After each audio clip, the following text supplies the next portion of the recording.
Alright guys, hi everybody, this is Scarlet Quills, and I am doing a recording of the development of a brand new enemy in Mushroom Mayhem.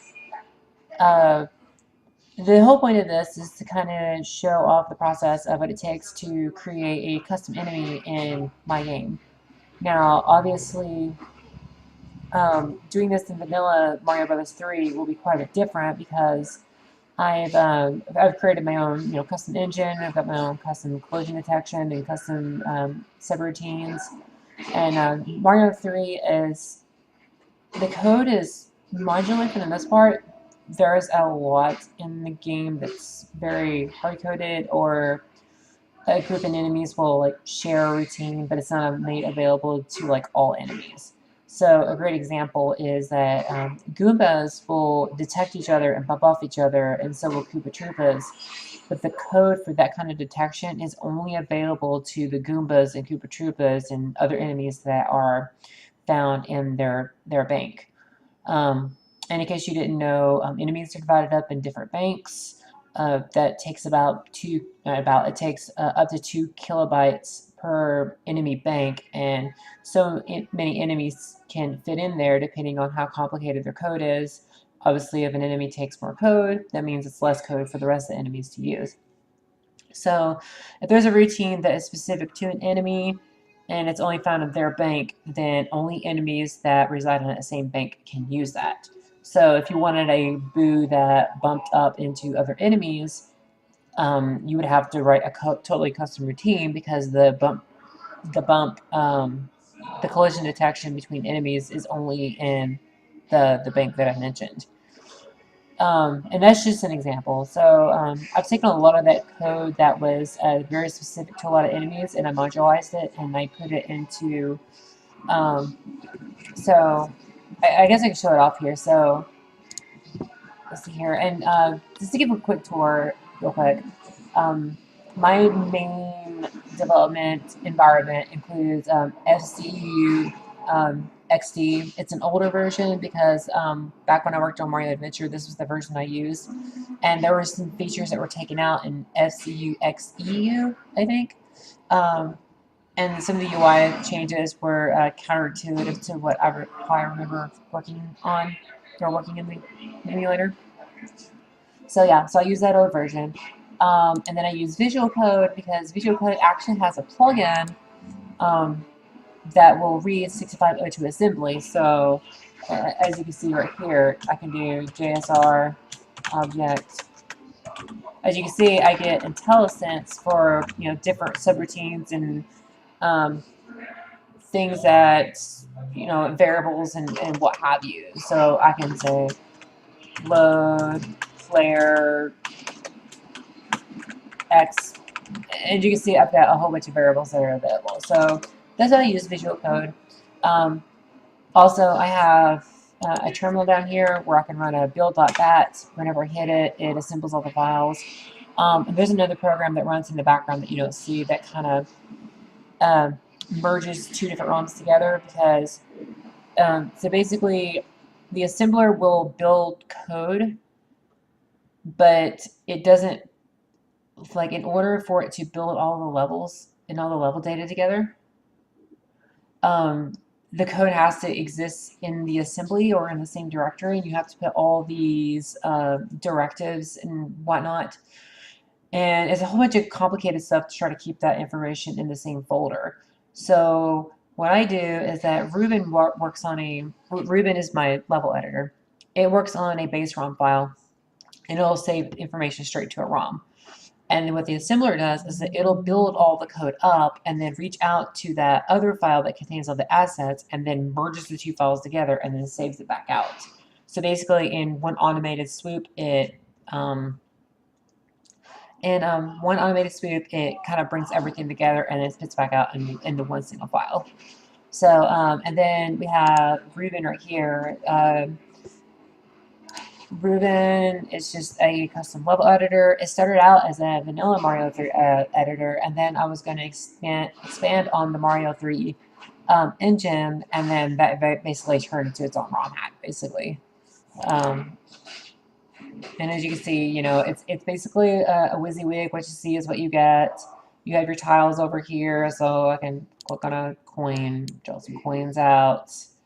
I can undo, I can replace everything in here, etc., etc. And then of course we have sprites here, different banks of things. So these tabs of enemies are basically enemies that can appear on the screen together and not have graphical glitches. Obviously there's some graphical glitches in the editor because I'll go into that a little bit later. That's a minor fix. And then I have pointers right here. We can add a pointer to the stage, and you can like change what level it goes to. You can open the level that you're pointing to, change how you exit it, where the exit location is, and a whole bunch of other stuff. So that's just a really quick tour of my development environments and how I have things set up for working with Mushroom Mayhem. All right, so what I plan on doing is creating an enemy. I'm going to recreate Panzer. Panzer is a Mario 2 enemy. It's a flower that walks back and forth and spits fireballs up into the air. So, yeah, so what I'm basically going to do is recode that so I can use this in a very specific situation in my game. So, so what I'm going to do here is that I'm going to go ahead and set up a testing level. I have a test level here called No World. Tile test real quick. I'm going to clear out this level, and I'm going to remove the existing enemies. Okay, save that, save it to the ROM, and I'm going to move this back down here. Now I already have the graphics drawn out right here, as you can see. I just got the basic graphics needed. This tile right here will be mirrored, this will be mirrored, and this one will flip back and forth as an animation. And that's the basic gist of how this is going to work. Alright, so the first thing that I need to do is decide where I'm going to... Well, okay, first of all, I want to be able to represent this enemy in my editor. So I'm going to open up a file in my editor called sprites.xml. So I'll go open file. I go to the main folder for the project, and the sprites.xml file is right here. Okay. Now that I have this open, I'm actually going to go into these banks. Now, I talked about how in Vanilla Mario 3, the enemies are divided up into 5 different banks for their code. I've expanded that and changed it so the enemies are divided up into 10 banks in my game, so I have more code per enemy. So what I can have up to 13. Sorry, I'm stumbling here. I can have up to 13 enemies or objects per bank. So I am basically going to decide on where I'm going to place these enemies. I try to keep enemies that are similar together. So like this one has like Shy Guy, Veggie Guy, Snippet, Ninja, Birdo, Phantos, Spark, Bob-omb. It has a lot of Mario 2-esque enemies. Oh, that's not good. So it makes sense that Panzer being a Mario 2 enemy that I'm porting over, that I would place it in this bank here. So I'm going to double check here, make sure I don't have too many. I've got 1, 2, 3, 4, 5, 6, 7, 8, 9, 10, 11, 12. Ooh, 12, okay. So I can have, this will be my 13th enemy, so this is it for this bank. So I'm going to go ahead and create a variable called Panzer, assign it the value of 5C. And that's just so I know that Panzer is going to be in this. So all enemies and objects, they have tables at the beginning of the banks. So I will go ahead and say that these are just variables. They do not get compiled into a ROM. They are just like references. And when the ROM is compiled, like OBJ Panzer will be replaced with the value hex value 5C, but it won't actually take up memory for this assignment. So you have your initialization functions. So whenever an enemy is loaded into RAM, it has some initialization code that it will run. And then it has the normal code, which is this is the code that runs every frame after the enemy has been initialized. This is basically the gameplay loop. This area here is a jump table. So whenever an enemy makes contact with a player, it will call this routine to handle what happens. This table is basically used to define what palette the enemy will use. And these values dictate how high and how wide an enemy is to determine if its sprites are off screen.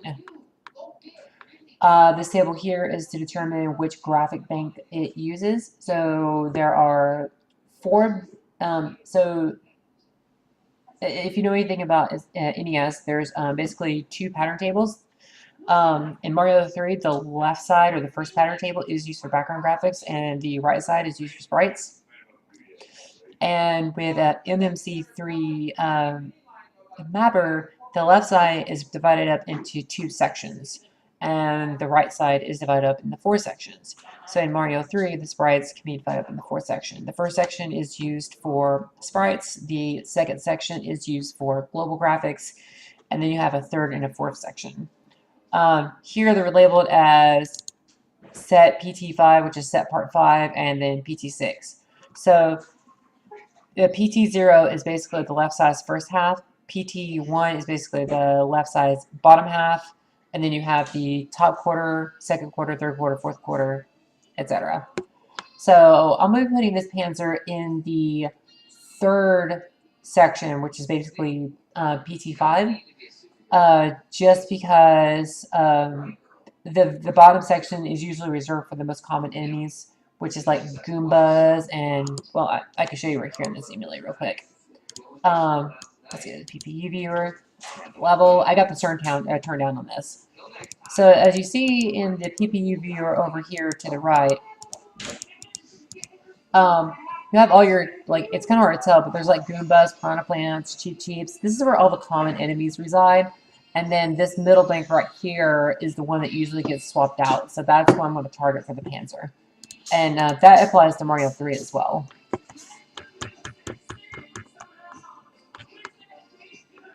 Interesting. I thought I had 13. Oh, so when I said there you can have up to 13 enemies per bank, it's not, it's hexadecimal 13. So it's more like 19 objects per bank. I always get mixed up like that. So I see that my, let me go through the rest of this real quick.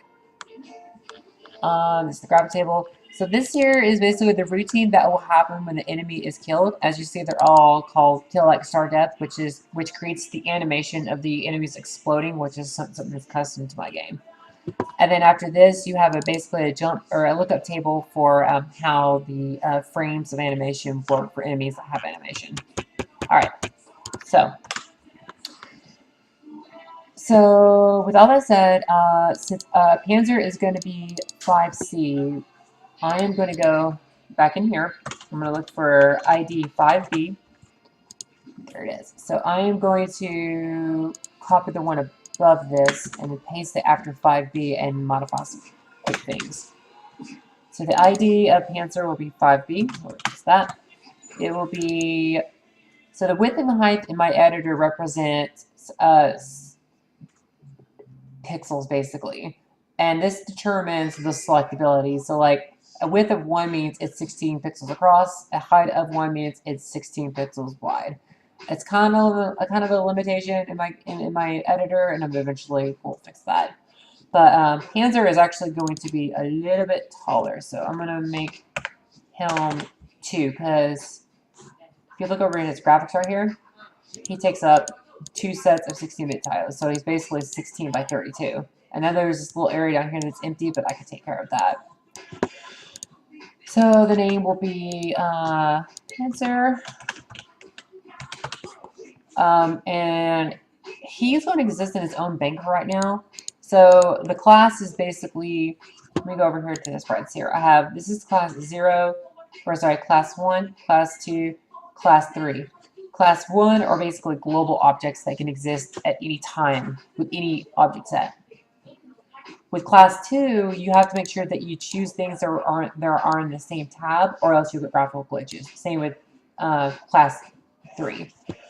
So I'll put this as Class 2, and we already have subcon enemies, so I'm going to do subcon 2 to indicate that it's basically a second set of subcon enemies. So, because here we have subcon enemies right here, which are Shy Guys, Snippet, and Ninjas. So after that in the XML, we have the sprite element, which indicates a sprite tile. And how it's going to draw on the screen. So this would be a basic 16 by 16 object, but Panzer is a 16 by 32, so we'll need 4 sprites.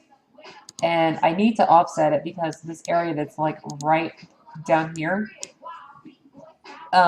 is basically a gap, so I need to draw it so that it's a little bit lower. So I'll offset it to y by 4. And then for the y, it would normally be 16, but I add another 4, so I'll do offset 20. And the editor references pattern tables a little bit differently than the game does. So I have to figure out which pattern table this is going to be numerically. So I basically start at the top and I say, okay, this is 0.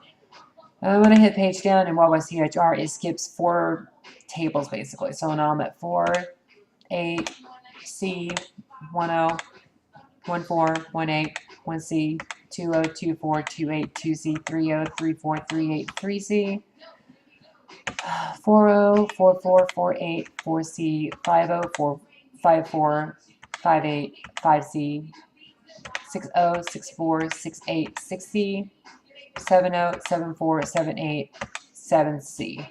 So this right here will be 7C. This will be 7D. It's 7E. So the table's at 7E. So I'm going to go back over here and update all these tables to 7E. Okay. And now that I'm right here, I'm going to move this up to the top because the way that the editor loads it in, and it bases its the tile values off even numbers instead of odd numbers, because in the NES you have to refer to the sprites as odd numbers if you want it from the right side, even numbers if you want it from the left side. That's a whole NES development thing. So let me go ahead and reference these. So if I was 0, this will be the left side of the pedals. Now this is the right side of the pedals, and it's going to be flipped. So I'll set the horizontal flip here. Palette 1, that's usually red and white. Palette 2 is usually green and white, and palette 3 is usually your orange and gold, it's like Guma colors. So the next one is, I need to go ahead and draw out 2-2 and 2-4 for the stems. And then I'll switch to palette 2. Like I said, there's like the greens. And then, so enemies have properties in the editor. So let me put a Guma on here. So I place this Guma over here, and you see that the property drop down gives me options. And every enemy can have like different options. So like the green Koopa Paratroopa has no properties.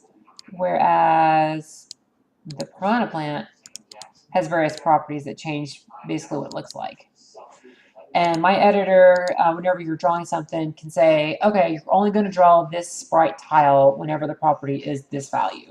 Or you can always draw that sprite tile. So that's kind of what the properties are for. And the properties dictate certain things in the game that you can basically program in.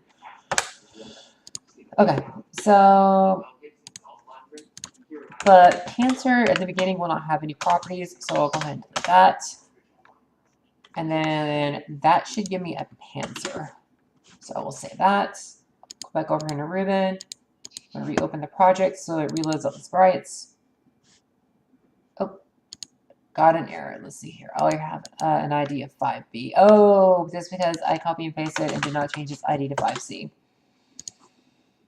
Okay, so let's go ahead and do this. Okay, that loaded just fine. Let's go over here. Go back to the tile test. Now I should have a new tab called subcon 2. Bam. And, ooh, I did not draw my Panzer correctly. Let's see, what did I do wrong here?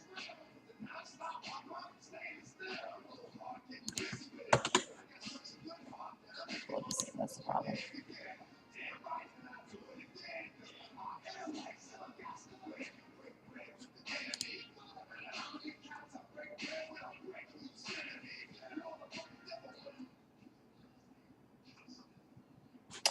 Oh, I put 2-2 and 2-4. That should be 2-0, 2-2.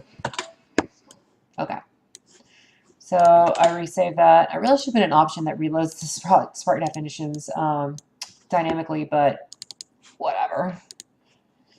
I plan to go and like polish up the editor later on once the hack is actually, well, the game is finally done. And let me see if this is rendering correctly in the editor. And there we go. So now I have a Panzer. I'm going to adjust that a little bit. He's a little... Let's change this. Lower him down a little bit.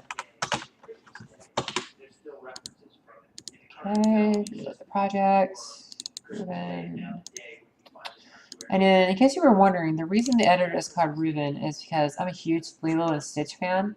And at the time, I was watching the Lilo and Stitch series. And my favorite cousin was Experiment 625, which is basically Ruben. Yeah, his name is Ruben. He came up with the name eventually. Okay. So yeah, basically, that is the gist of that. All right, cool. So that represents the enemy in the editor that doesn't do anything as far as putting it in the game. So let's go back here. So since it's 5C, I will go ahead down here and type out some names here. So object init Panzer and RTS, don't do anything. And now object norm Panzer. All right. So now we have our two routines, initialization and game loop. Let's see here, 5C, stay right there, and 5C, using init, norm. Okay, go ahead and build, no errors, good to go. Now next, what will happen when Mario makes contact with Panzer? In Mario 2, Panzer cannot be jumped on, so when you make contact with Panzer, you're going to get hurt. So I will change this to player get hurt, which is a subroutine that I wrote that basically hurts Mario, takes away his power. It's available to all sprites, or objects, sprites, enemies, whatever you want to call them. Let's see, 5C. Let's see here. So this is kind of complicated because he has two parts to him. His main part, which is his body, his petals, will be red. So I'm going to leave that as POW 1. And he's actually going to be he's going to have 32 pixels worth of sprites. All enemies are a sprite factor of like 16. So 16, 32, 48, or what have you. So I went ahead and adjusted this real quick.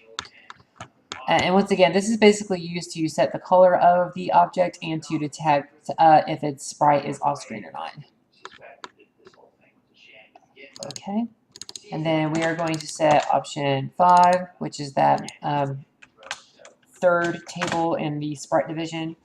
And the table that we're using, I think, was 7A, I think.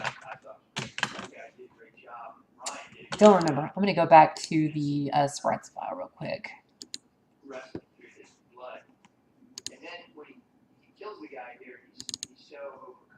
And if you're interested, this is actually Deadpool that's on in the background.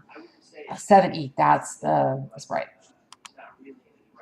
Okay, 7E. 5C, okay, cool.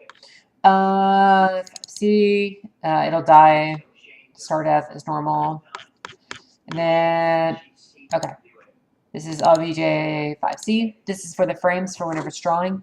There's predefined drawing routines for enemies of various sizes, and this uses this table for like animation and stuff like that. So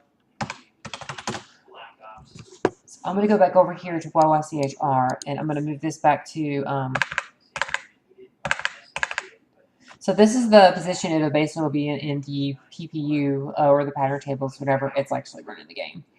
So the tiles that it's going to use is the top half will be 8-1, and it'll be mirrored. So it'll be 8-1, 8-1. And then its bottom half will be the stem, which is A1, A3. Okay. That's for its first frame. So it's going to work back and forth, and it's going to have a second frame. So I'm going to go ahead and copy and paste that, and I'm going to flip its stem tiles, and they're going to be mirrored, basically.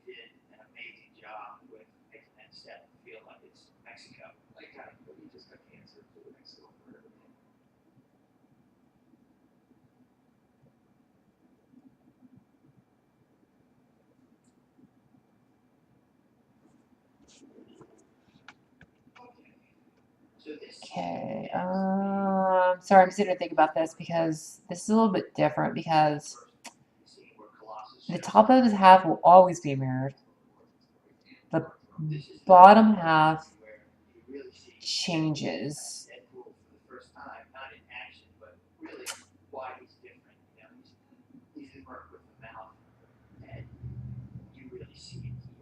I'll figure this out some other way. All right, so so frame 1 will basically look like this. Let me go over here and do this. That'll basically be frame 1. That'll be frame 2.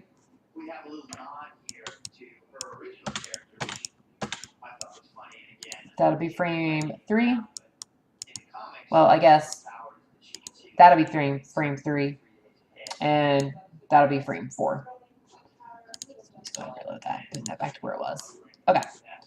So I've got frame 1, frame 2. Let's go ahead and do frame 3, which is basically its mouth open. Sorry, I forgot the values for this 8-3.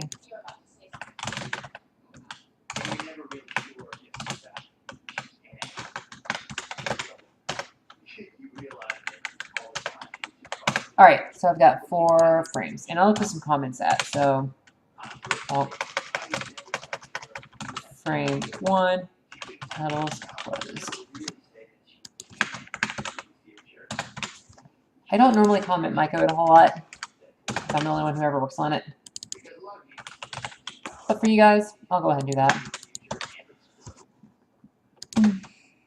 All right, so I have my 4 frames of animation. Build often. Cool. This is still not enough to do anything. So now what I have to do is set some initialization stuff. Every enemy has some basic routines that it has to go through. So I have a set of variables called bound boxes. And they're not all showing up in the IntelliSense. So what I need to do is find the bound box table that I have defined. One really great thing about Visual Code is like you can hold Control Shift and F. It'll search all the files that are in the folder that you have loaded up. So I can quickly find that here's where my table is set up. As you see here, I have like all these things that are like defined in here and yeah, what have you. And I will say, since Panzer, like, he takes up 16 by 32 sprites, visually he is only 16 by 24. So I'm actually going to go look at the Hammer Brothers real quick, because they are also 16 by 24.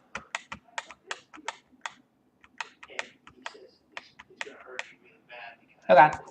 And the reason I'm looking at that is to see if their feet are aligned to the bottom or to the top. And they're aligned to the, okay, they're aligned to the top. So I'll go back to the Panzer. Where are you? Panzer, where are you? There you are. Okay. So he's aligned to the top already. Cool. So, let's have it here. So as you see, I have bound 16 by 24, which defines the rectangle size of a enemy that's 16 by 24. And what this table basically does is that it takes the table that's 16 and 24 and then adds in some pixels or subtracts some pixels so that it's not a perfect rectangle. There's a little bit of leeway inside. So visually, Mario does not detect an object until he's like 1 to 2 pixels inside of it. So that way you're given a little bit of leniency of before you actually make contact with an enemy and determine if you hurt it or if it hurts you. Mario 3 is very loose with its collision detection for a reason. It makes the game just feel better. And it's a little bit more forgiving to the player. So I'm going to go back. I'm going to load this up. And I'm going to store this into objects bound box. This is a variable that all the objects have. This is custom to my game. So, and that'll come into play later. Okay. So Panzer, so something I have to think about is I've set its bound box. I have to now set certain attributes to the enemy. So let me look up something real quick. So SCP-3 ASM has a lot of basically RAM and variables that are defined. So there's a couple of things to define here. There's objects, weapon, ATTR, which is weapons attribute, and then behavior attribute. These are custom to my game. And these are various values that you can OR together to say that an enemy is fireproof, tailproof, ninja-proof, hammer-proof, what have you. And this is a Mario 2 enemy in Mario 3. So there are some things that you kind of have to assume, like if Panzer was in Mario 3, how would he act?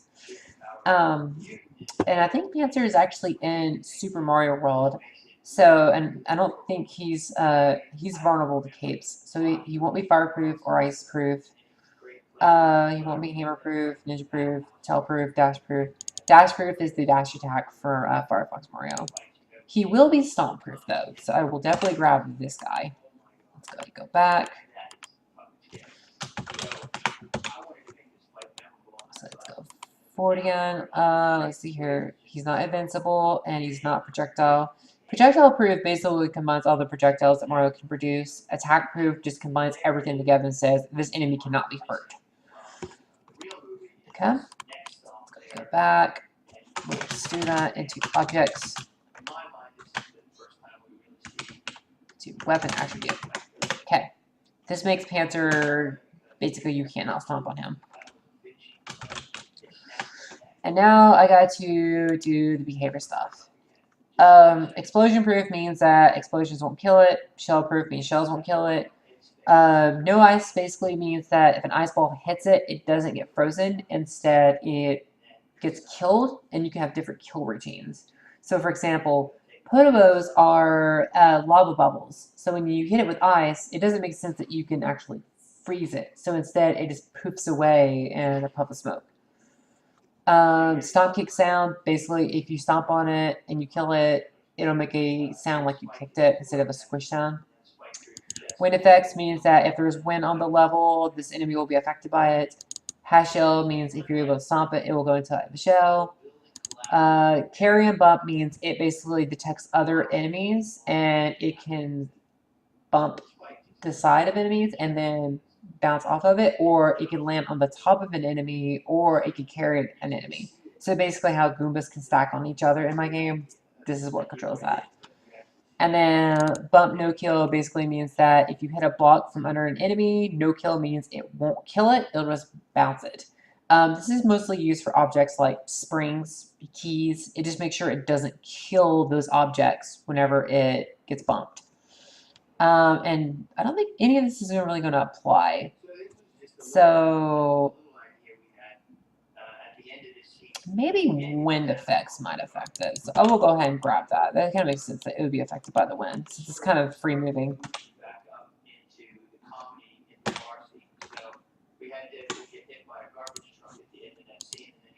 Wow, that was weird.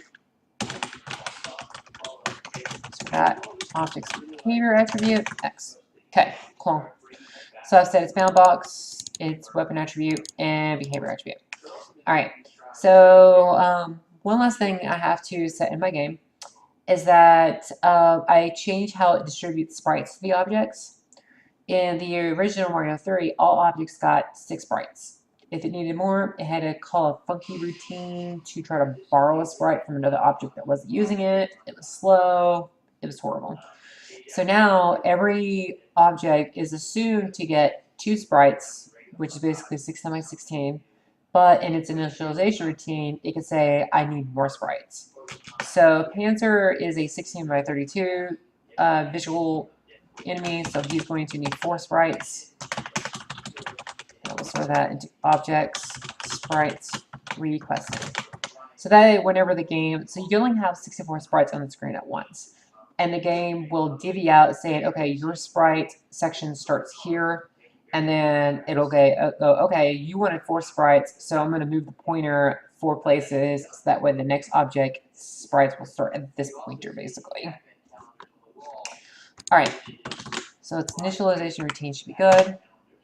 All right, now it's time to do the normal routine. So the first thing I normally do with the Panzer is that, or with an enemy or an object, is like I just get it on the screen visually.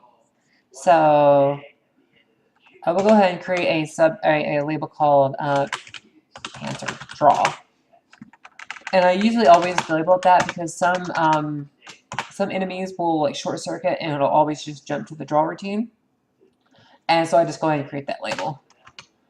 So I will go ahead and do JSR objects draw.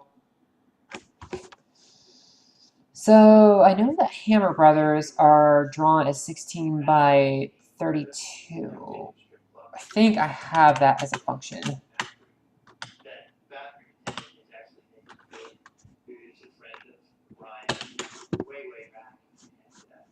In fact, I'm going to go ahead and jump to this because usually the drawing is the last thing. Well, let's just go ahead and JSR, never mind. Usually the drawing is the last thing that you have to do, but Panzer needs a little bit more code to run after the draw routine. So I will go ahead and build this. Yeah, that's what I thought. There isn't a draw 16 by 32. So I'm going to go to the Hammer Brothers as a reference. There we go. I'm going to copy this. That, find it. It is. Oh, it's object draw 16 by 32. All right, let's go back. Delete that S, save, build. Okay, good.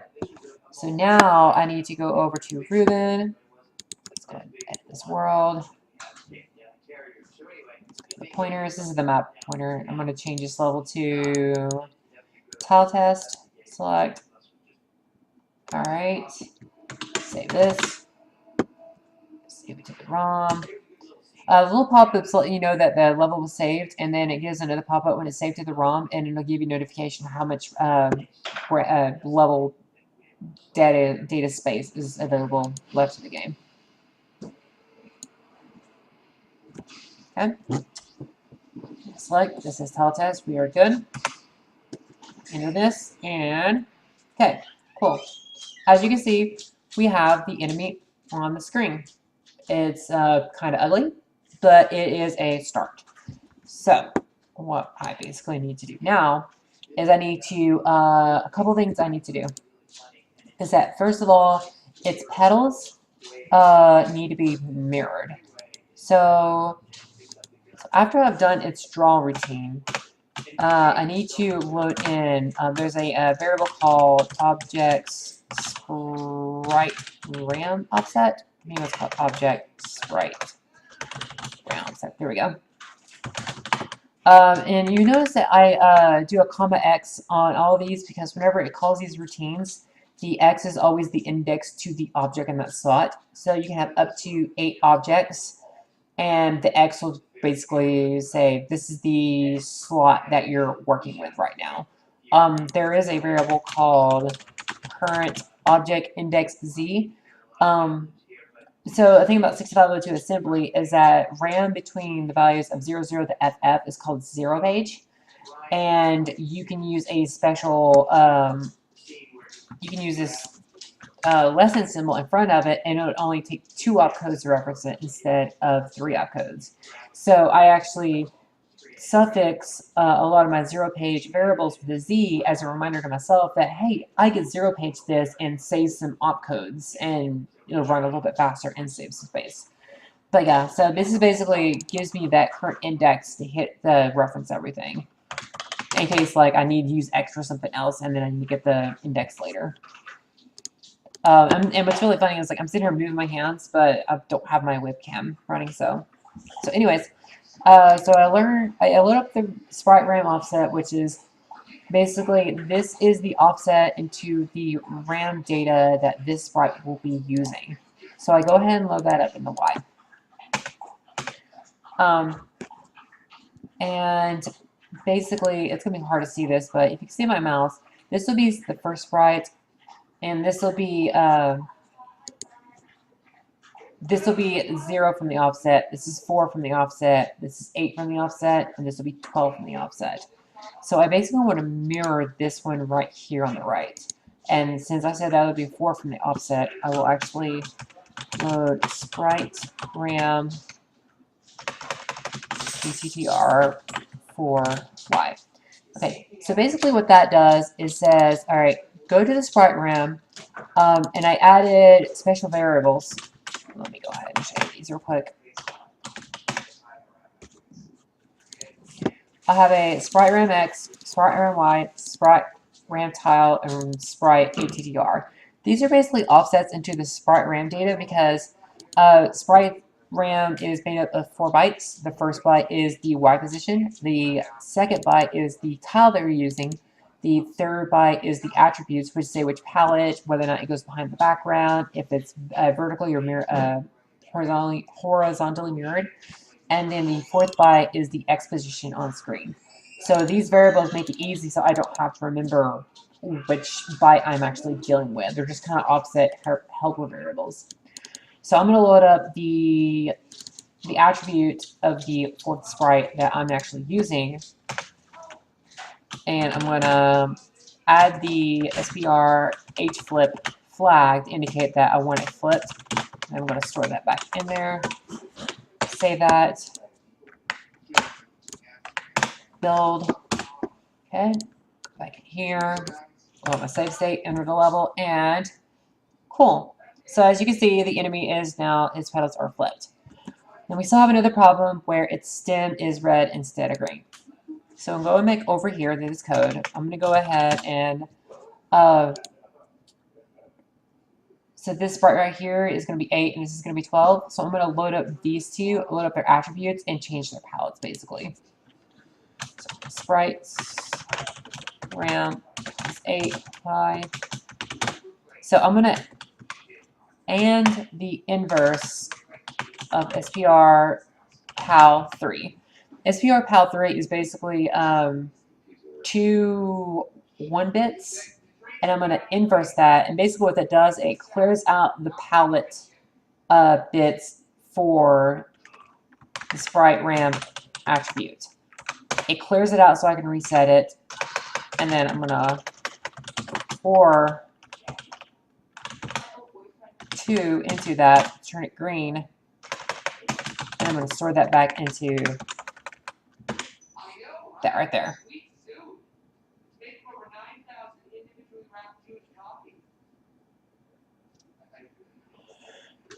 And then I'm going to go do the same thing for the other one, which is the right leg. Let me pull that real quick. Oops, I got my syntax off. So this utility needs to go on the back side.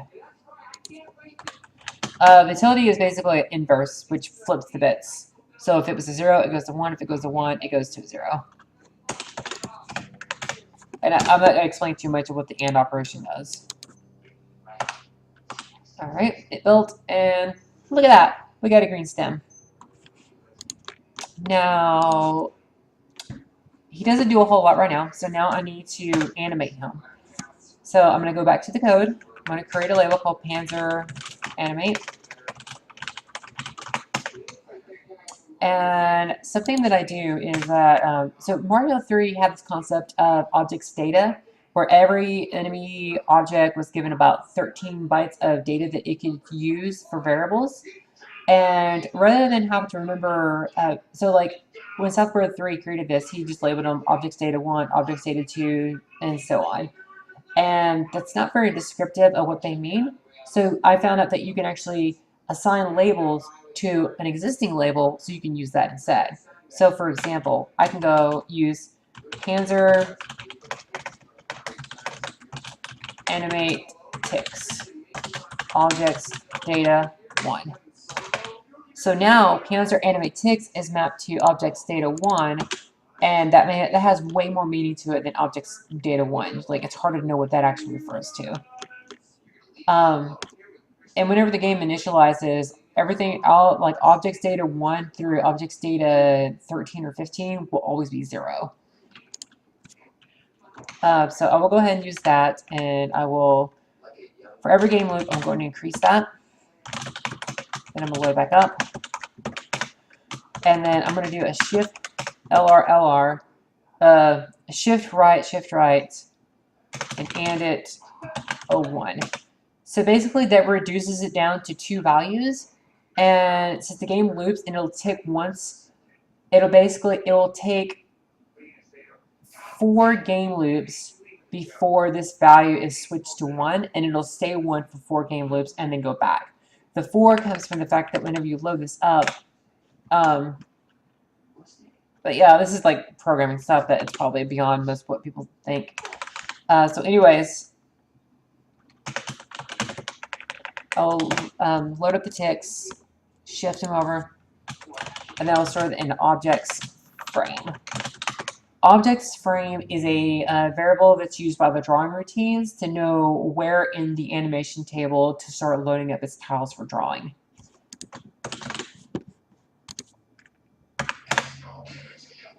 Oh, I forgot to tell it what it's actually shifting. Shifting the accumulator. Building, good. Over here, reload. Wow. That is really fast. All right, so I need to slow down his animation. Let's go ahead, add a LSR. For every logical shift right that we do, it'll get slower and slower. Okay, that seems okay. Obviously, it's, wow, it was really loud. Obviously, it's kind of messy. So basically, on the second frame, we need to flip these 2 tiles. So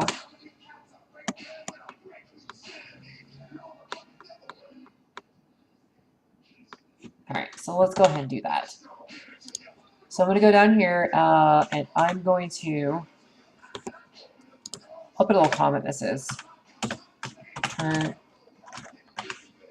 this would say, flip right pedal, turn stem green, flip stem on second frame. So I'm going to load up objects frame, X. It's equal, which means frame 0. We're not going to do anything. So I'm going to go ahead and label this Panzer Draw RTS.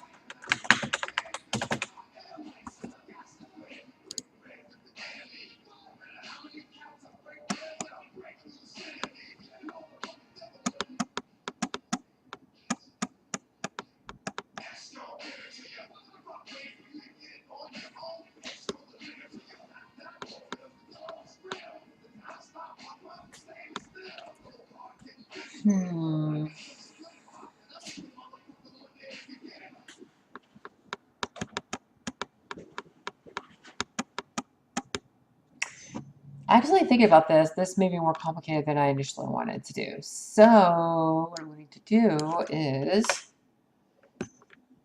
stats, I'm going to change something real quick. So I'm going to go back up to the, so basically what I was thinking about doing is that for every second frame, I would try to mirror the legs, but the game will actually mirror the entire object for you if you set its orientation to be H-flip.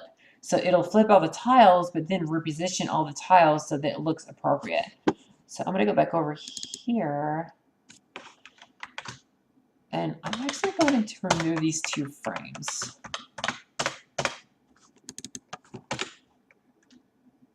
So rather than flipping the frames,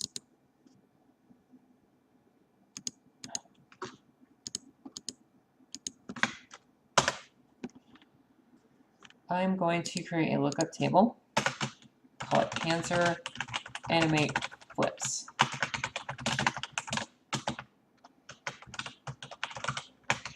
Okay, so this table is called animate flips because on the first frame, or frame 0, it won't be anything. But on the second frame, we're going to do an H flip on the sprite itself. So here we have the animate ticks and all that jazz. And I'm going to go ahead and transfer that to Y. And then I'm going to load from this table animate flips. And I'm going to store that into a variable called objects sprite orient, or sprites orientation? Sprite orientation.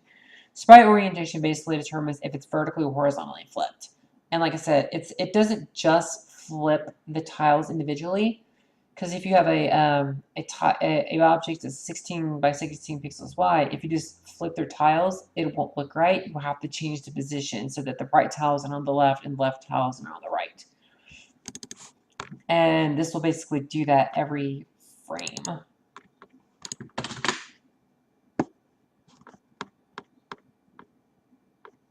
Okay. Same. Let's go over here and refresh that.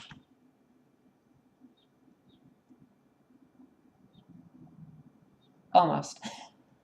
I almost have it. I don't understand what's going wrong. Okay, so basically what I need to do now is, oh, let's stop this.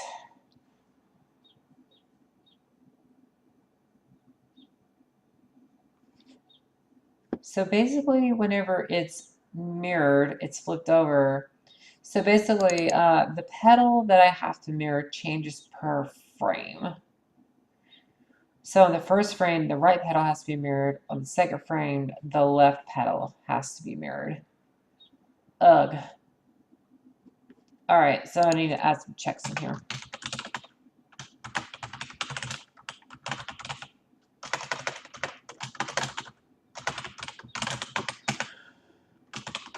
All right, so if it's not equal, which means it's horizontally flipped, I'm going to flip the left pedal.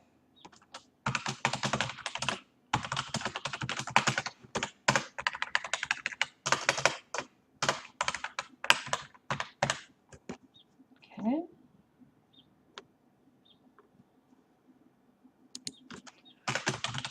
Branch equal, answer, draw, stem.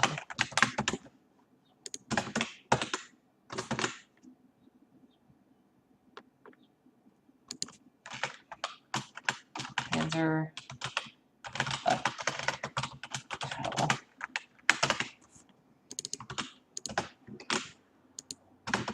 Okay, so if the object is flipped, it will flip the left pedal. If it's not, it will do the right pedal, and everything else should be good to go. Let's try this out real quick.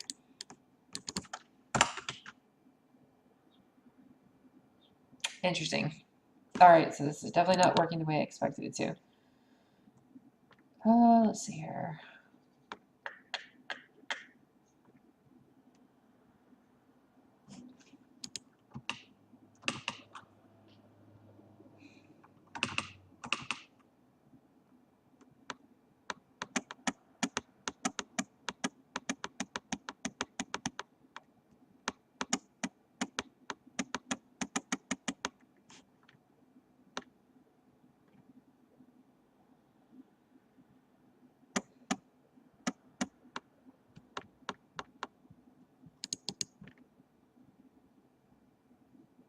thinking, I'm not sure why this isn't working.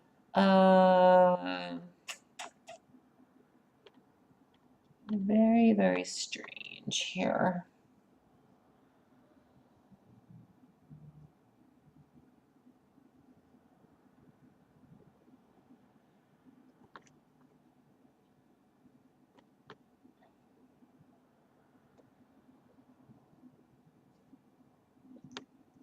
Maybe I have my logic backwards. Let's try that.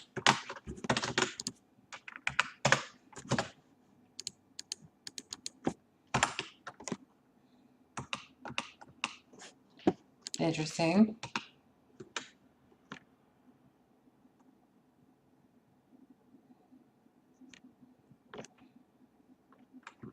Very interesting here.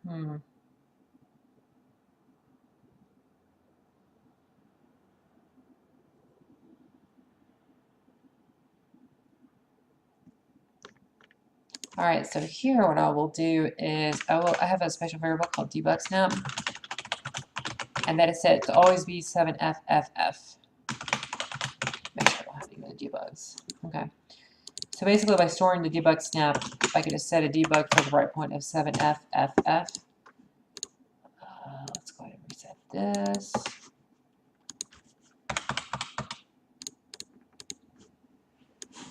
So breakpoint set for 7FFF. All right. So it looks good. It looks good. Okay, so the orientation is now horizontal.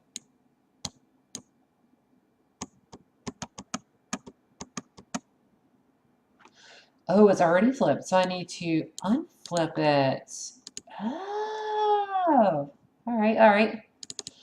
So here I need to do an exclusive, no, I need to do it and of the inverse of that. Take that off, run, there, there, and boom. Awesome. So now we have a panzer that's animating. It's not doing a whole lot, but it's definitely animating.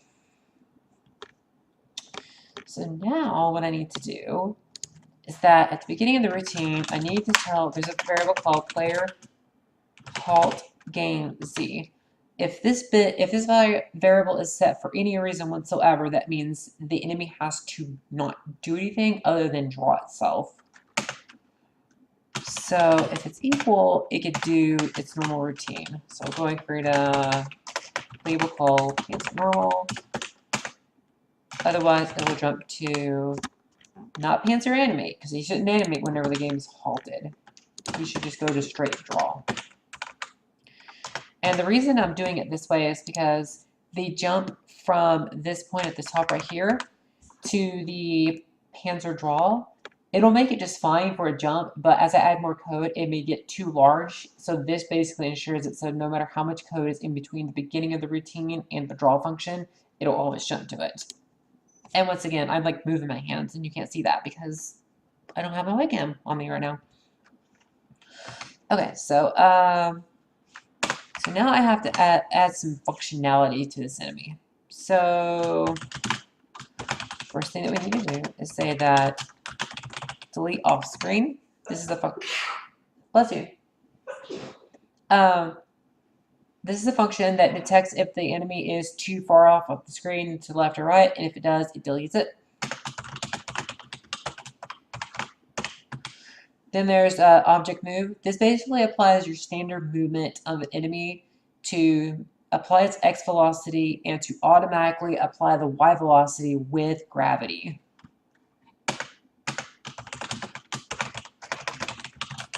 Object detect tiles. That basically detects all the tiles that it can come in contact with.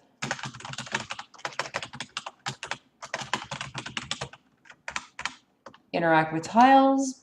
Once again, it detects tiles and interacts with the standard movement, which is basically if it hits a wall, it reverses direction. If it hits the ground, it stops moving. If it hits the ceiling, it stops moving and falls back down. And for good measure, we could do interact with player, which will basically say if it kind of contacts with the player, it will perform the routine which we defined at the top, call player get hurt. So this will basically hurt Mario.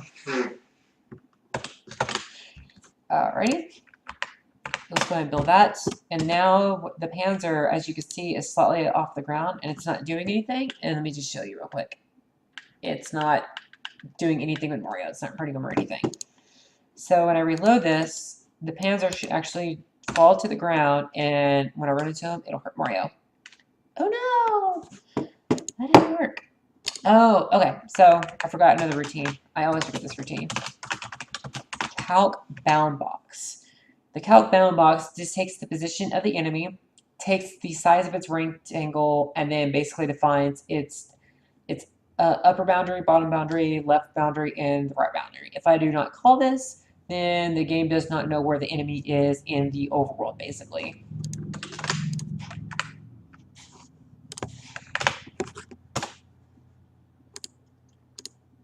Let's try this again. Okay, cool. Oh, it hurts. Okay, so this enemy is a little on the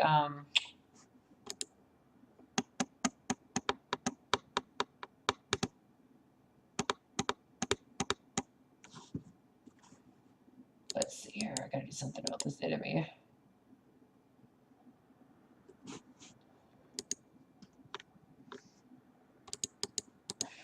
So this enemy, as you can see, he's a little, he doesn't fit well in the bound box of this, what's defined for 16 by 24. But I have a way around this.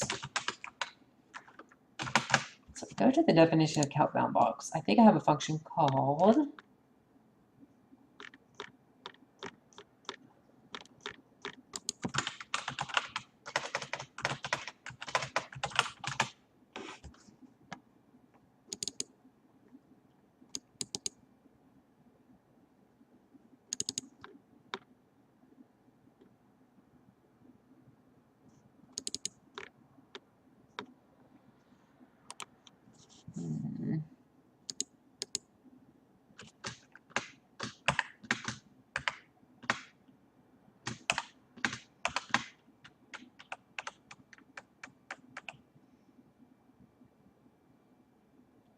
all right, well, this is kind of tough.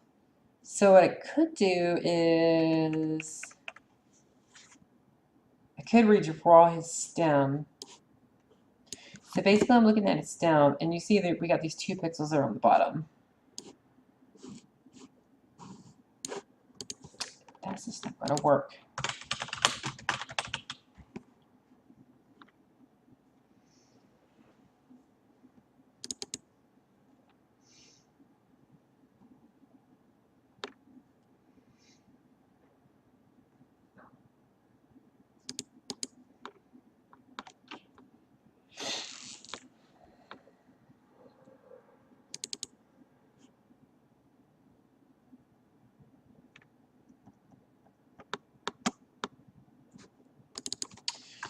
Okay, I'm looking at boss bound box because I created a function which it's never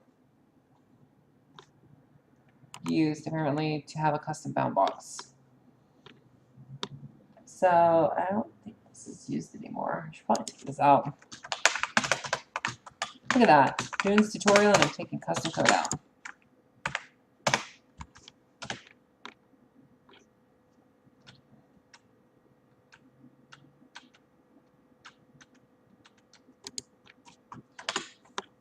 So in this instance, what I could probably do,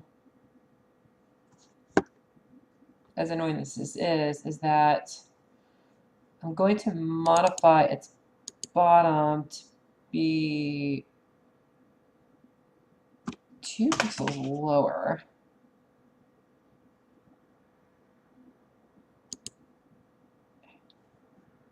Same when it's top though. So I'm basically shifting its bound box down by 2 pixels. So that way it sits up higher on the ground. Let's test this, see if this works. Okay, that looks a lot better. I shift it down 1 more pixel. Shift the top bottom. Let's go over here. Refresh. Okay, that looks infinitely better. Now the problem is that the Hammer Brothers also use this. So now I need to go find the Hammer Brothers because this will affect them. Okay. So because of that, I'm going to have to shift these guys down by 3 pixels.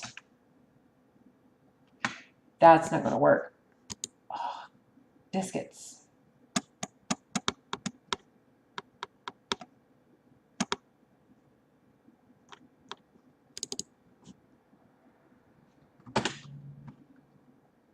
So I have to undo all that. Actually, so okay, so this is what I'm going to do. I have slots there not being used. Just this one right here. Okay, I'm going to call this 16 by 28.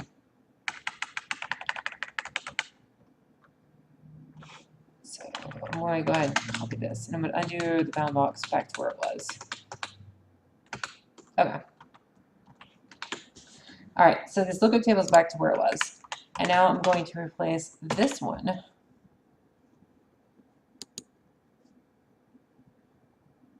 And call it 16 by 28, whatever.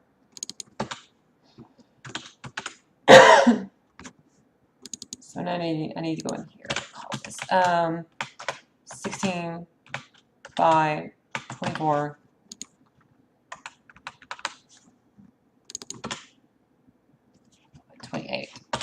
All right, so basically I used up another slot for my bound box.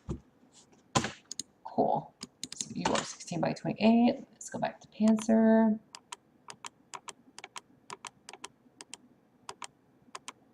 Where are you, Panzer?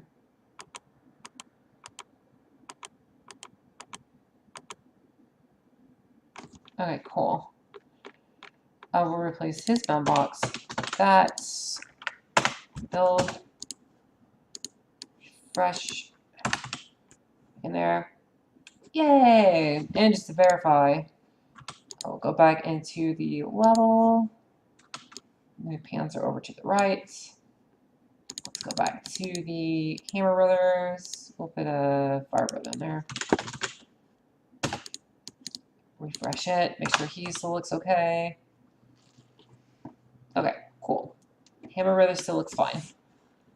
So I can go back in there, delete him, put Panzer back.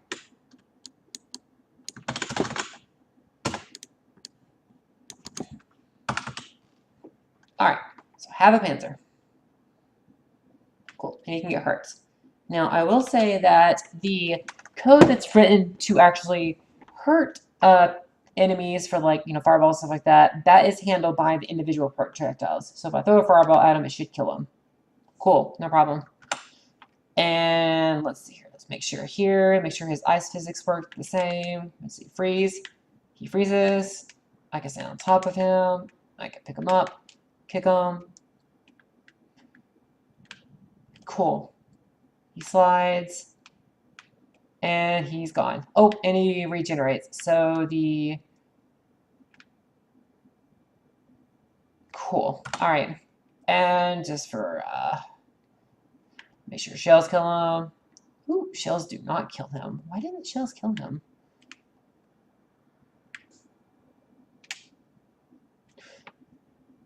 Interesting. Oh, okay. So that's my problem here. So if I call the object interact with player, which always calls player get hurt. So every time that he touches the player, he'll always call player get hurt no matter what. There is a special function called object attack or defeat that needs to get called. And what that does is says, okay, when the player gets contact, he could be defeated if a shell's hitting him or star or something like that. But we have this attribute called stomp proof that means that if you try to stomp on it, it will actually hurt Mario instead. But he should remain vulnerable to like various attacks. Let's verify this here. Does it hurt Mario jumping on him? Yes, it does. Does, let's see here. Make sure I can do the shell run. Yes, that works. Let's make sure I can do the dash attack. Yep. And let me see what else. Shurikens. Yep, they work. Make sure Poison Frog Mario can work. Cool. All right, awesome. So he doesn't do a whole lot right now. So I need to get him to actually move around.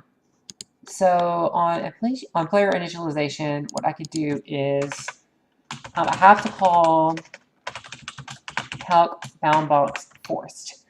So calc boundbox, what it does, Mario 3 has this concept of subpixels. So you can move, like, say, half a subpixel, but visually you won't move at all. So you have to move 2 half subpixels to get a visual difference.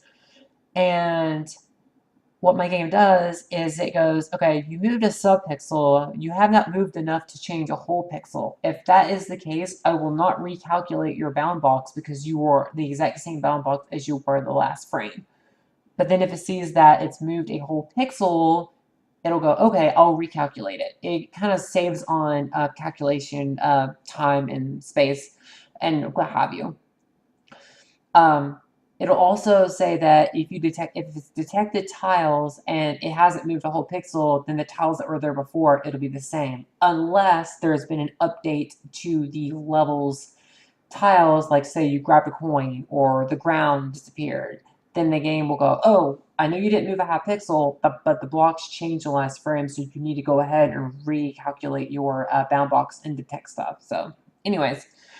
So in the initialization code, if I go ahead and just calculate where this sprite is supposed to be, I can call this function called move towards player.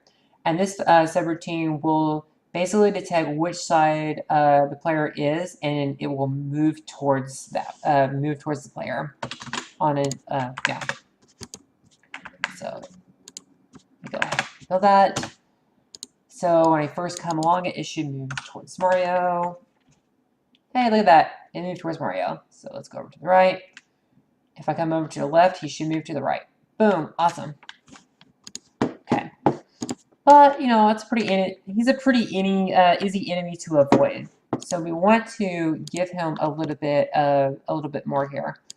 So all objects have a timer that's automatically decremented until it gets to 0, and then it's not decremented anymore.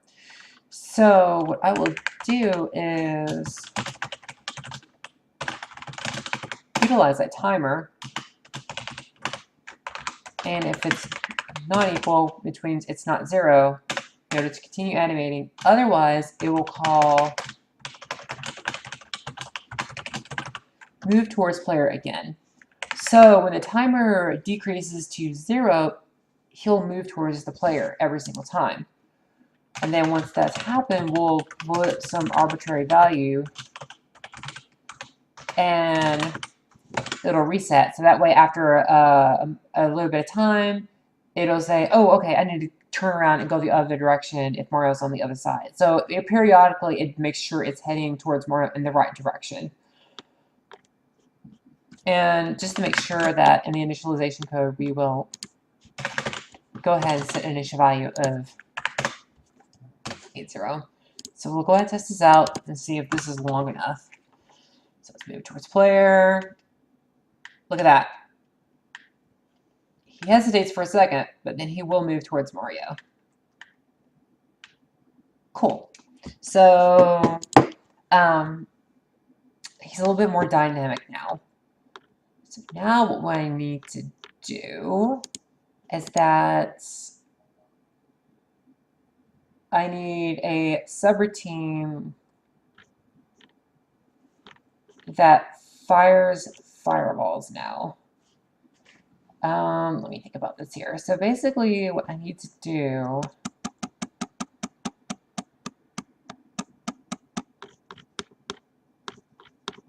is create another subroutine. Oh, I just realized I misspelled Panzer. I don't think I'm actually referring to that. Yes, okay. Panzer, fire, Panzer Spitfire. And I'll go ahead and create a reference to the RTS, that way if I have to short circuit the function, I can. Okay, so let me go up here.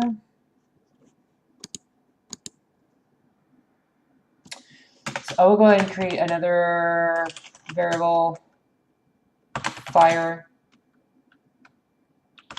delay. So basically I need a delay to occur between Panzer just moving around versus shooting a fireball.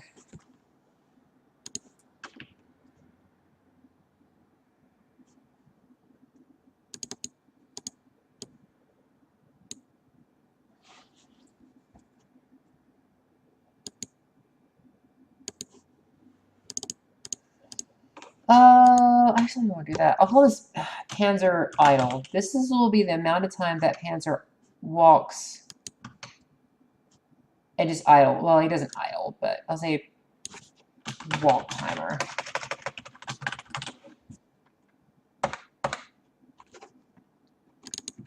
Okay. This will be the amount of time he walks. Fire timer. Data 3. So the Panzer walk timer will be the amount of time he walks before he shoots a fireball. The fire timer will be used to indicate how long his mouth is supposed to be open before he shoots a fireball. So let's go ahead. Let's do this real quick. So I'll actually put this above here and say if the walk timer is happening, face player check. If the timer is still happening, we'll do face player check. Otherwise, jump over here to Panzer Spitfire. So basically, if the walk timer is 0, then we're spitting fire. Which does mean that once he starts to spit fire, he can't change direction, which is fine. It kind of makes him a little bit more predictable. So that way, you know, once he's sort of moving in a certain direction, yeah, it just kind of works better for the player, I think. We'll test that out. Okay, let me go ahead and build this. We don't have any build errors. We are good to go.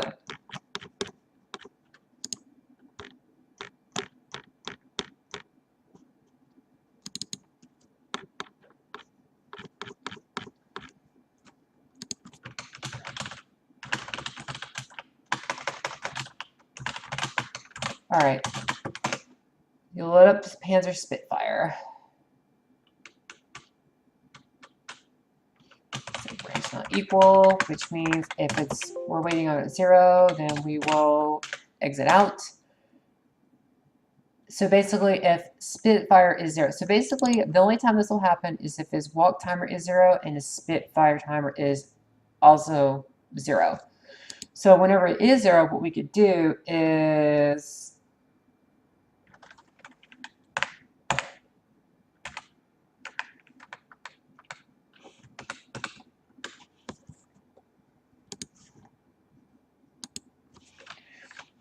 actually, so what we needed to do is, like, when we call Spitfire, we're going to ensure that so basically what I'm thinking here is that whenever this gets called Panzer Spitfire,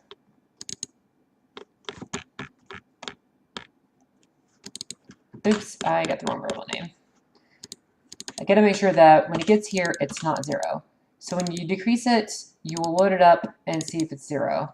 If it's not 0, you keep going. Then if it is 0, what we'll do is we will go ahead and call, let's see, we will reset the walk timer. So let's say that walk, Panzer walk timer. And of course, these times will probably be adjusted. So we're basically setting an initial walk timer and an initial fire timer.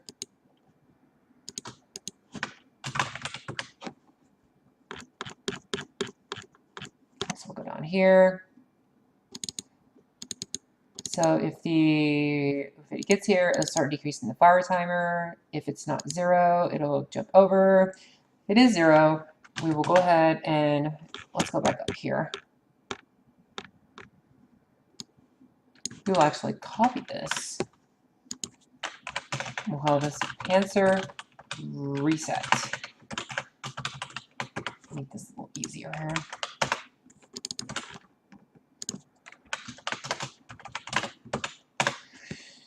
So once Panzer fire timer hits 0, it will definitely call Panzer reset, which will reset all the timers to what they were before. And then in the initialization routine, we will go ahead and initially reset these timers. Builds. Now, I will just make sure it doesn't like create some kind of infinite loop initially. Okay. It effectively doesn't do anything different. Awesome.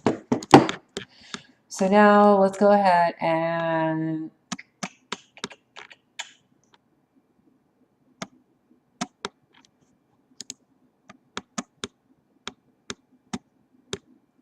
so in the Panzer animate, what we need to take into account is we just have him flipping back and forth, which is fine. But now we need to change the actual frame that he's on. So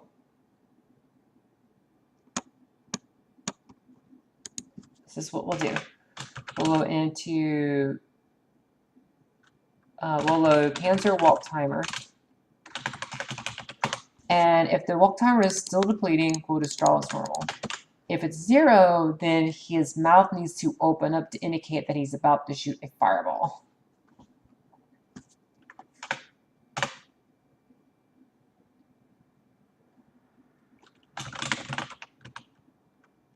That into objects frame X.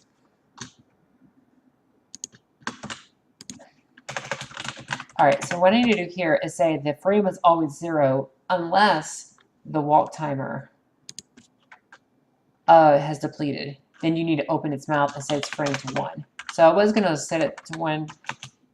Yeah, I need to set it to 1. Oh, no, sorry. So that if I'm setting the frame to 0 every single loop, then all I have to do is call it an increase on the frame rather than a LD load accumulator 1, and it saves on opcodes. So that way it'll only ever get set to 1 if the walk timer has depleted. So if this is right, periodically he should open his mouth and then he should close it back up. And the open mouth would indicate he will be shooting a fireball.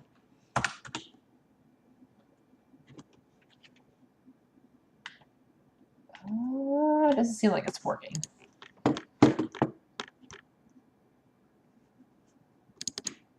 I bet I know why. So I'm not actually decreasing the walk timer anywhere. So what I'm actually going to do is I'm going to assign this to objects timer slow timer. I think it's what it's called. Okay. So the slow timer is like the object's timer, except it decreases once every other frame rather than every frame. So I will go ahead and use that, and I will have the reset to 4.0.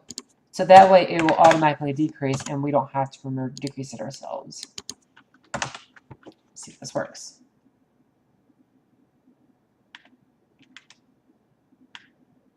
Okay, I mean, kind of works.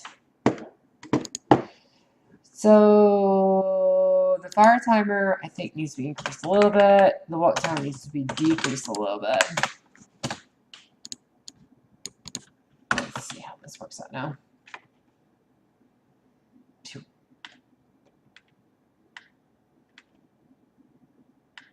Cool. Awesome, awesome. So now what we need to do, sorry, I did not mean to bring that up. Actually, what I need to do real quick is, I feel like its pedals can be modified just slightly.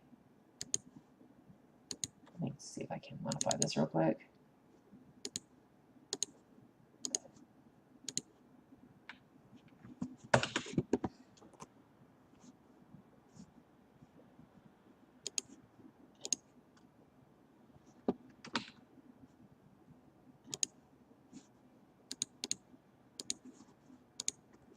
So basically, I'm changing a slight pixel on this because I don't like how his mouth opens up now that I've seen it animated. Okay, I like that a lot better. Cool beans.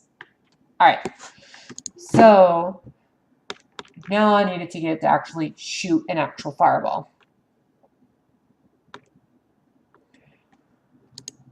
So once the timer is 0, before it does a reset, there is a function called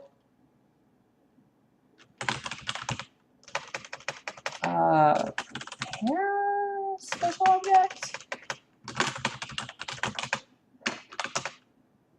Wait, I think it's called find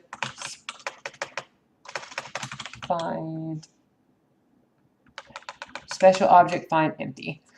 So this function basically goes out and tries to find an empty slot for a special object and assigns it to the Y. And if the carry flag is clear, means it didn't find one. Panzer, no fireball. So basically, if it could not find a special object, I'm going to say, okay, cool, you don't get a fireball, go ahead. And this can happen if there's only 7 slots for projectiles, and if they're all being used, rather than take over one of them, he just kind of goes on. And actually, what I can do is, yeah, we'll just say he doesn't get a fireball in that frame. Especially if there's a lot going on, you probably don't want a ton of fireballs anyways. So let's see here. Now we need to shoot a fireball. So we have our slot, which is in the Y position.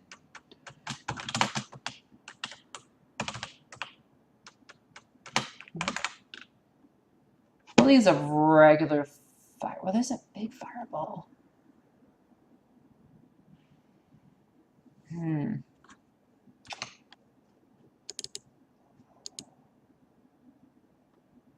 We'll use a regular fireball for now.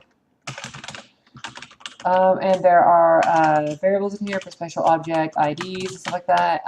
Mario 3 is very similar to this. I relabeled some of the variables to make them a little bit more sense from what Southbird had set these variables to.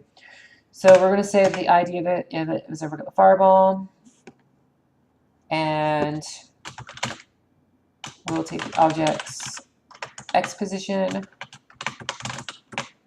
and we are going to add. Okay, so if I add 8 to it, that puts it in the center, but the fireball itself is also 8 pixels. So half of the fireball will be 4 pixels. So I don't need to add 8. I actually need to add 8, subtract 4, we'll add 4. Let's put that into object, special objects, X, X.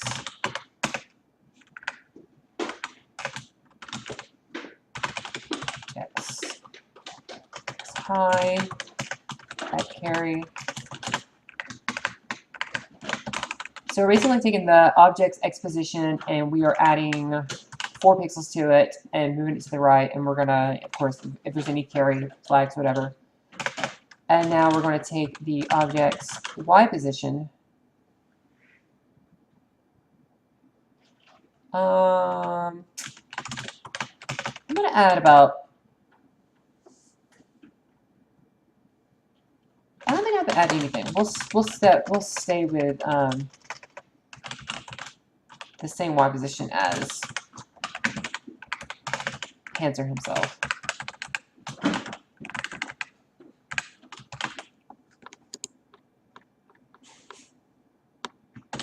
Okay, let's see what that does. That should shoot 8. Well, wait, I gotta fire here. Oops. Once again, I gotta add these Z's on here to remember that. To that reminder myself that I'm using 0 page. Refresh. So periodically, he should shoot a fireball. Oh, well, he shot a fireball. Oh, and I just realized I am storing to X. That actually should be Y, because the Y register will have the position of the available special object slot. That is why the fireball was basically disappearing, because I'm using X, and that doesn't change for Panzer because he's always the same slot. So it writes to that special slot every single time. So by doing this, he should produce multiple fireballs. Let's see if that works.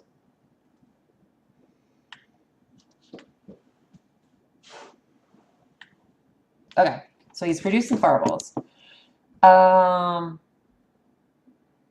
thing is that, if I'm not mistaken, special objects have data added to them. And I think setting special object data to 1 to Y will make the fireball not have gravity. But I still need to set a Y velocity. So we'll set it a -8 pixels. Basically makes it go up.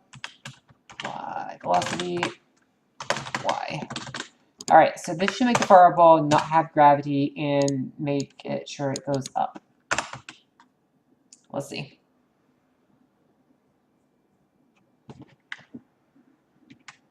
Okay, so I kind of noticed something, that the fireball doesn't come out of Panzer until his mouth is closed. So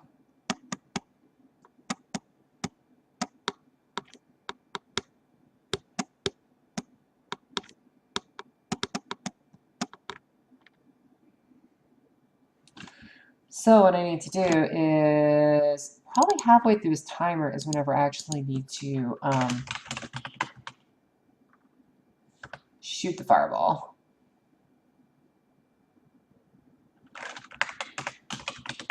All right, so there's several things we need to do here. So if the timer is now 0, we need to do a reset. This will take care of that. That resets all the timers.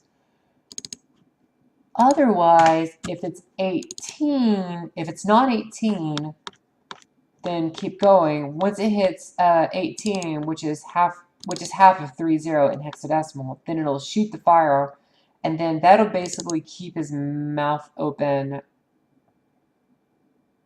until the fire timer hits 0, which closes his mouth and then resets everything. So let's try that real quick. All right, let's see here. So he opens up his mouth, spits fireball. Nope. I don't think that worked.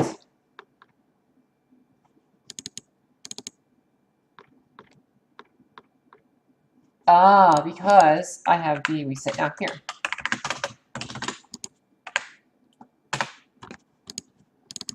So I got rid of that label, so I need to change that right there. Rebuild. So basically what was happening is that I had that reset code immediately after the fireball, so he was resetting as soon as the fireball happened.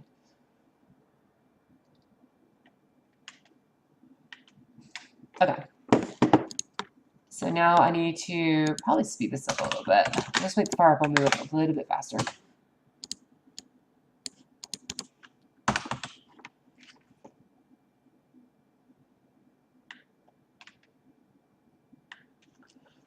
All right. So he's mostly done, but as you know, in Mario 2, Panzer shoots fireballs that go up and then come back down.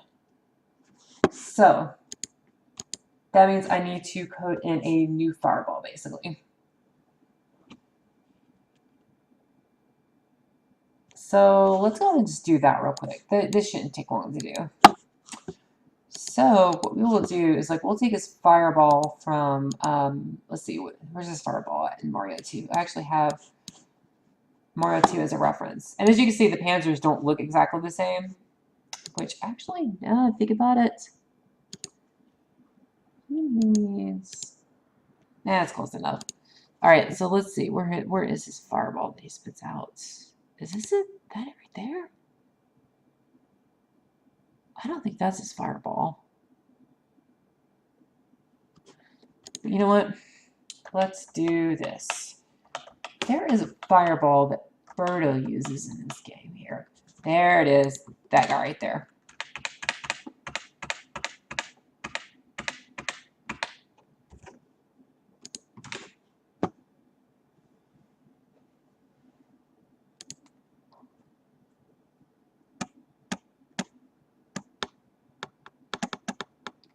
All right, so what I'm going to do is, let's see if I could change this to make it look a little bit better.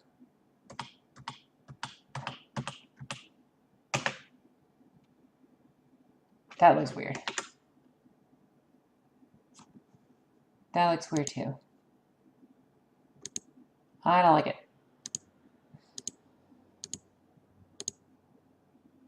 I like that a lot better. Yeah, that's not gonna work. That's weird. All right, so I really don't like the black fireball, so let's load up the original Mario 3, because I think I have an idea of the kind of fireball that I want to use here. Aha. So this guy right here. Let's change this guy to be black outline, white center. There we go. That's a good start. So let's go ahead and make this guy look a little bit better. You know what? No. I should probably be consistent with my fireballs here.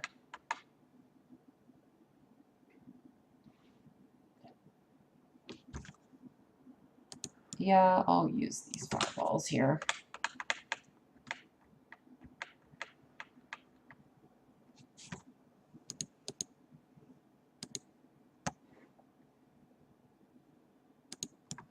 Okay, I'm going to use these fireballs here. We'll make them 8x8 fireballs. All right, so just be consistent with the game. Whoa, that is not what I meant to use. I meant to copy these guys. I'm going to go ahead and reload this so I can clear out any unintended changes. Paste these guys down here. I'm going to take this and shift. It should only take 8 pixels. Perfect. He should only take 8 pixels. Perfect.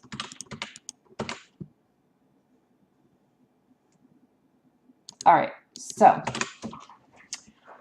I'm going to create a new fireball. So basically, it'll shoot up like that, and it'll come back down like that. Okay. So the special objects, or basically enemy projectiles, live in here.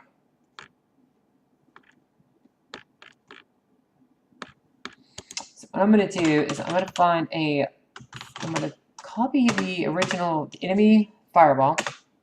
So you are...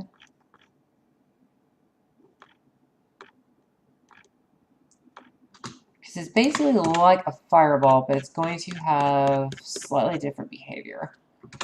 And I usually do this, like I will take stuff and then create, use it as a base.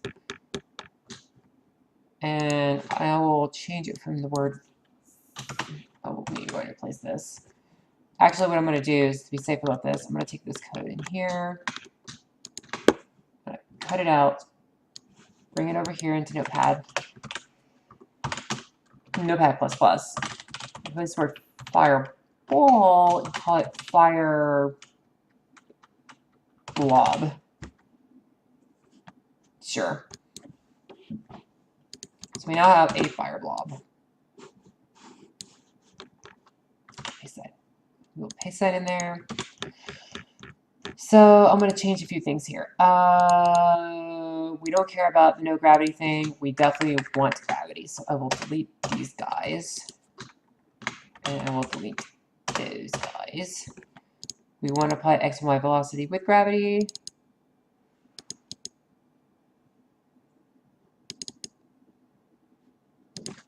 Remove that because that's just doesn't do anything.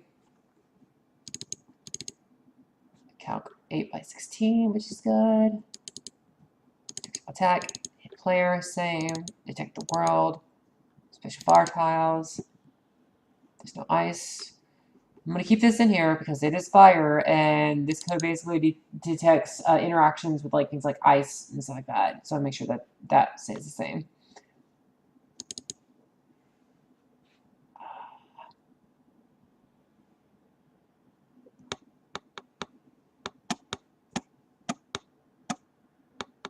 So what this basically does is says if it's not data, if this is set to 1, then it's not going to project the solid world.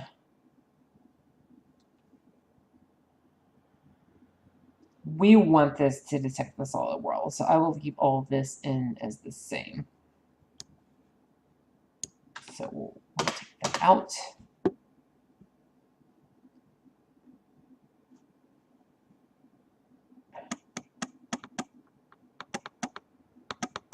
So basically what this is doing is saying that if it's moving downward, it detects basically tiles that are solid on the top. If it's moving upward, it will detect only tiles that are solid all the way around. So basically, if it's moving up and it goes to, like, you know, some tiles that are only solid at the top, like certain platforms, then it will bypass those if it's going up and only detect them when they're coming back down. Let's see here. Special object data 2. Let's see here. So this is used as a ticker.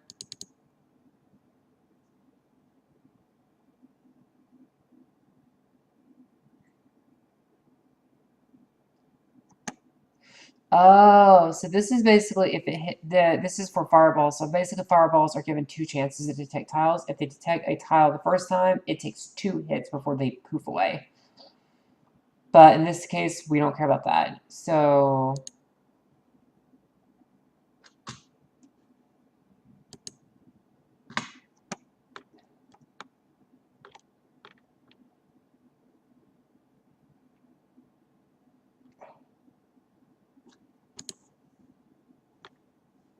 basically if it hits here, it just needs to poof away.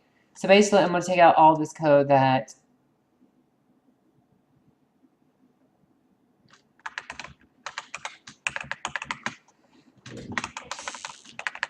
I'm basically taking out all this code that basically says a fireball has to hit 2 solid tiles before it disappears.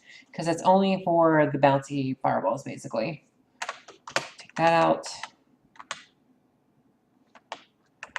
And then this basically will make it bounce.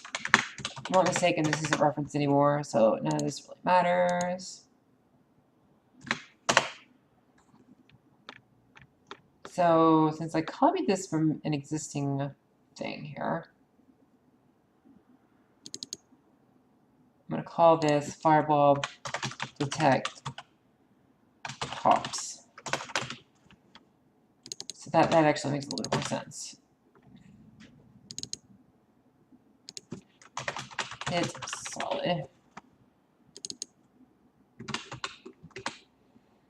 So I'll say that is called hit solid. So that indicates basically, hey, I hit a solid block, go away. That doesn't matter anymore. And we'll say call this fireball draw. Draw. Draw. Okay. So basically the fireball should be set up that I'm going to comment this out because I don't know if I need this right here. It'll shoot. It has gravity. It detects the world. If it hits basically any solid tile, then it poofs away. And here it is setting up a tile to actually draw. Since it's only using 1 tile, the tile that it will use in memory will be this right here, which will be 85.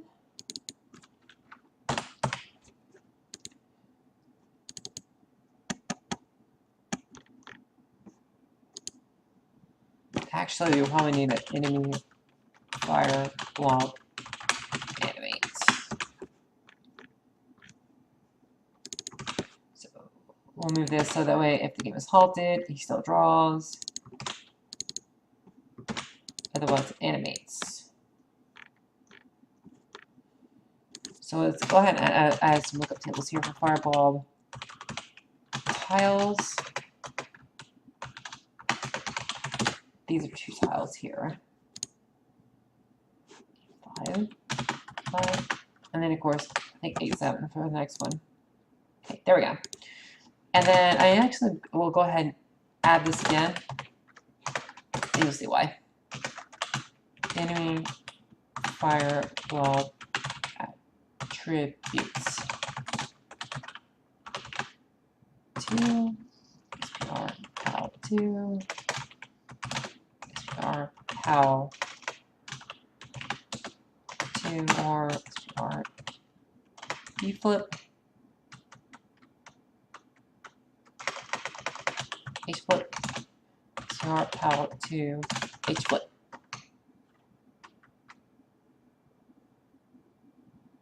Okay, so these are different attributes that'll be applied. So basically, I'm going to have 4 frames. On the first frame, it'll use tile 85, and then 87, and then frame 3, it'll do 85, and then frame 4, is 87 again. And they'll all have a sprite palette of 2, but on the third and fourth frame, these will actually be mirrored. So it basically gives it some diversity on how the flame is going to look.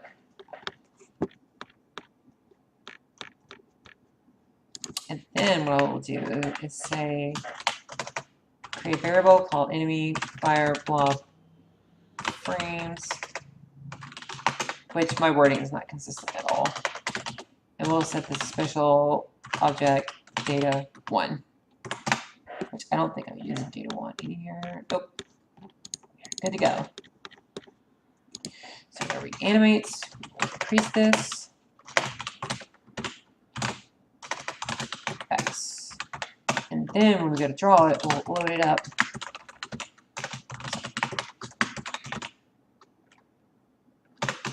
Y. And similar to what we did with the Panzer, where the frames kind of was like an index into which frame is drawn, we'll do this with the Panzer as well. Enemy fire bob tiles? Yes. That'll load the appropriate tile and store that. And it'll load up the enemy fire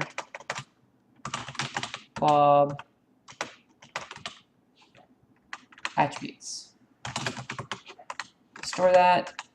Check the foreground. Check direction. We don't care about direction. Make sure it builds.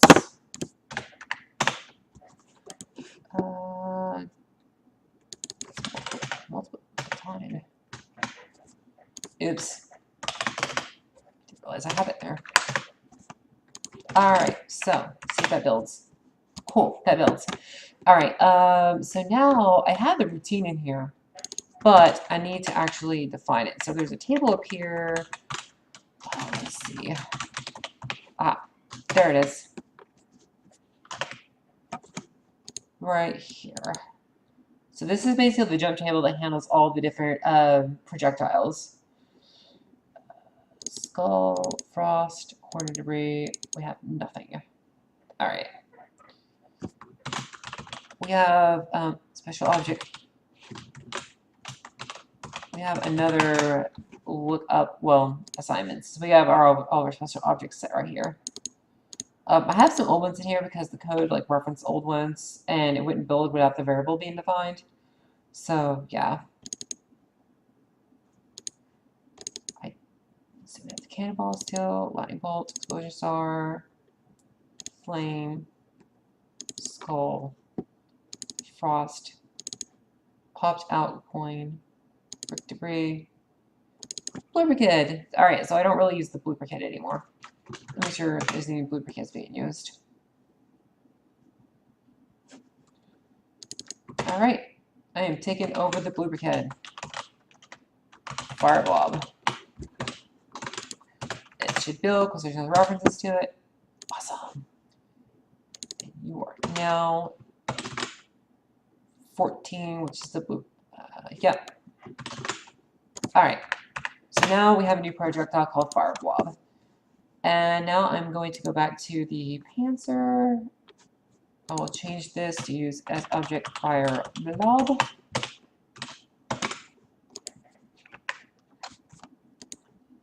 And let's see how that works.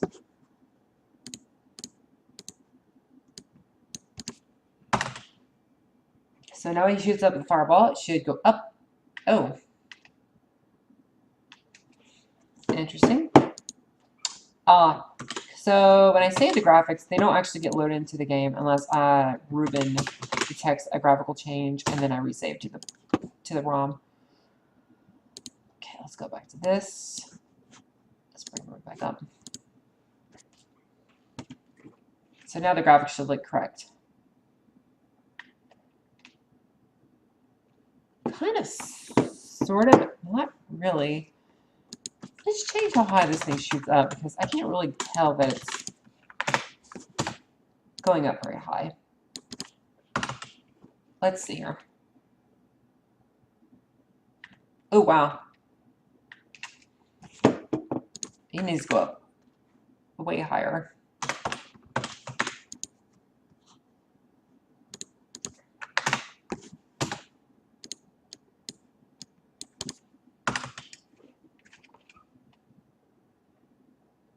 Woo! Okay, it's a little too high. Let's calm that firewall down just a tad bit.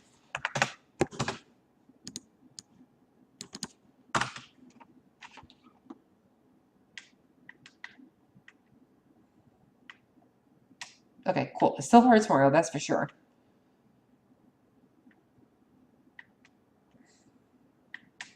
Okay, so the question is, why isn't the fireball, fire blob, shooting out correctly?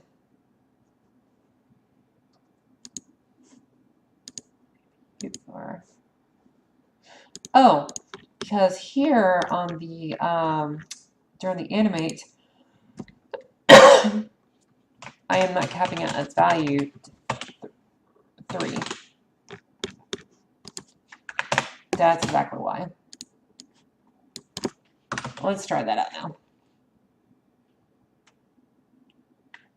Okay. So let's see here. I gotta change its palette to 1. I forgot about that because it's fireballs. Okay. That should make it red and white.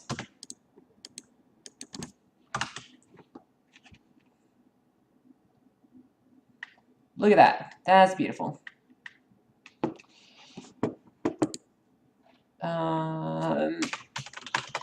So I noticed that the poof is a little weird. Like the offset is off slightly on the X position.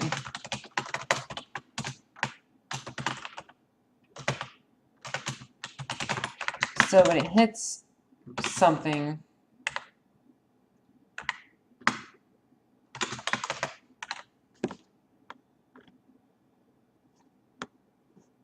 okay. So basically when it hits something, I'm going to shift it to the left a little bit. And I'm not adjusting the X high because the X high is only used for like calculation. Visually, it doesn't do anything. It's not taken into account. So I'm not even going to bother because it's basically poofing away.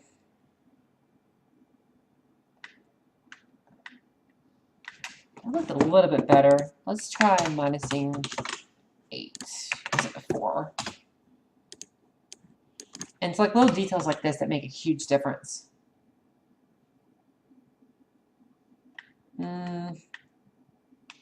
It's a little bit too much. Let's try 6.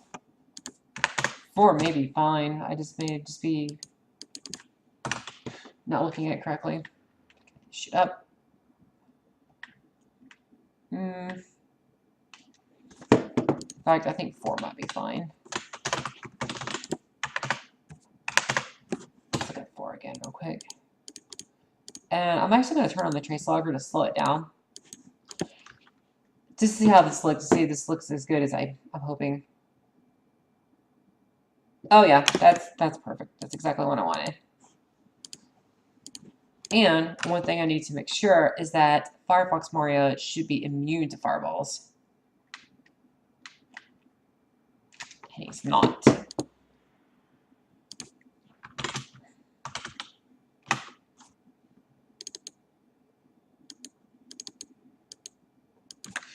That's because I have this check in here that checks for fireballs, but not fire blobs.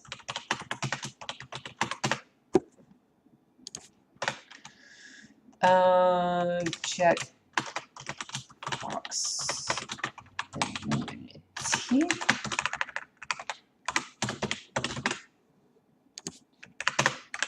So now that's 2 special objects that have to be avoided.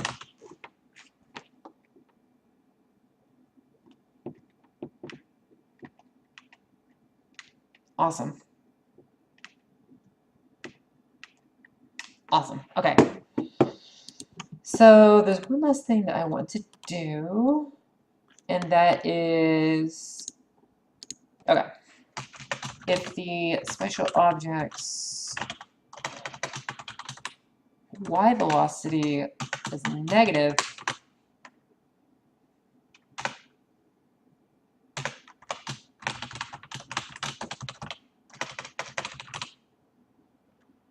which means it's going up. So basically, if it's going upwards, it will, all the attributes, it'll basically flip it so it's upside down.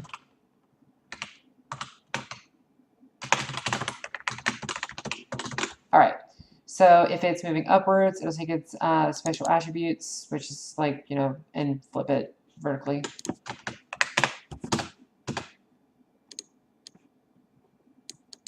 Okay, pass that out.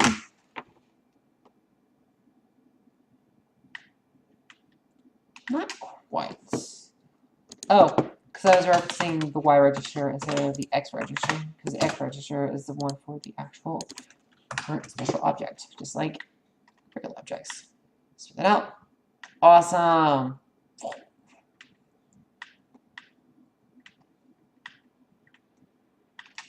Okay, so let's add a little bit of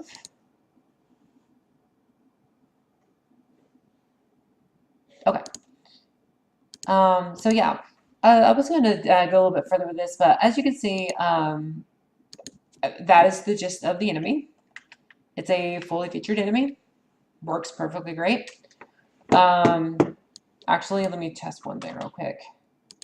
Let's put this guys on some frozen munchers to verify that basically his the fireballs will actually melt ice.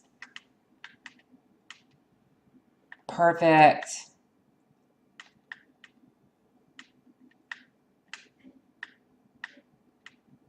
Awesome. So the enemy is fully featured. He interacts with ice tiles, just like other fireballs do. And actually, there's one other thing I need to make sure is what happens whenever Mario. Awesome. I think.